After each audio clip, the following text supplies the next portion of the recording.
How do you recognize a fire starter? Hi, this is Carma Spence, and in yesterday's segment of my interview with Kathy Palokoff, co-author of Firestarteres, I had asked her what are the key characteristics of a fire starter. Let's continue on. So you started talking about characteristics of fire starters. Are there like key characteristics that all fire starters have? Here's a couple things we found that it's not like this fire starter gene. Okay. Okay. You don't just have it. It's a mix of situation, environment, and personality. So fire starters happen when a situation occurs. So they realize a product doesn't exist. Spanx is a great example, right? She realized that she wanted her body to look a different way.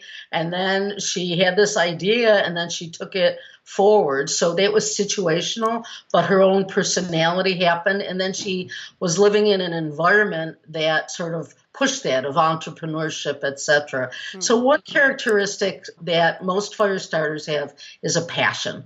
It's just really hard to do something without passion. We found that they actually go into three categories. One is the stuff that ignites you, right? The other thing is what fuels that, which keeps it going, and then what accelerates it, that takes it on to the next level. So there are characteristics in each of those categories. So, the ones that I really find appealing, and there are like 6 or 7. So we have, by the way, in the book, it's a fire starter framework, and it sets all these things out. But the one I like in Igniter is passion. Is you have to have that to get going. An accelerator, one that's really interesting, is collaboration. Because lots of times we think about fire starters as only being by themselves. Every single fire starter we talked to didn't do it by themselves. They had to collaborate. They had to work with other people. So those are some of the things that are key, the ability to collaborate. And another one that's really interesting is something we call cognitive convergence, which is basically the ability to learn from your mistakes and keep on going. So every fire starter we met screwed up. I mean, Well, that's part of entrepreneurship. they made mistakes, but they didn't keep on making the same ones.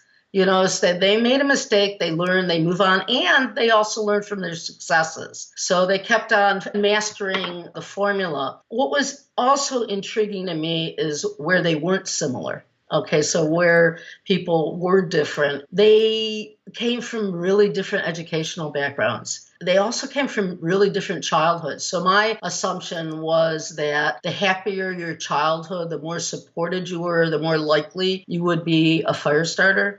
Not true. We had fire starters who had just grim situations growing up, and they just beat all odds. We had other ones who had the support from the beginning. So, and that actually, being a mom who has kids and having grandkids and knowing how much I'm screwing them up, made me good to know that, there were other things that were going to happen. So that kind of begs the question of how did you find your fire starters? I mean, how did you go, okay, here's this person's a fire starter. I want to interview that person. We'll answer that question in tomorrow's video. But in the meantime, if you liked this video, give it a thumbs up on YouTube and let me know in a comment below. I want the weekday wisdom to be something that you value and look forward to watching. So if you have questions or suggestions for future episodes, then go ahead and put that in a comment below as well. And of course, remember this. Don't box yourself in. Spread your wings and fly, because you, yes, you right there, are capable of more than you know.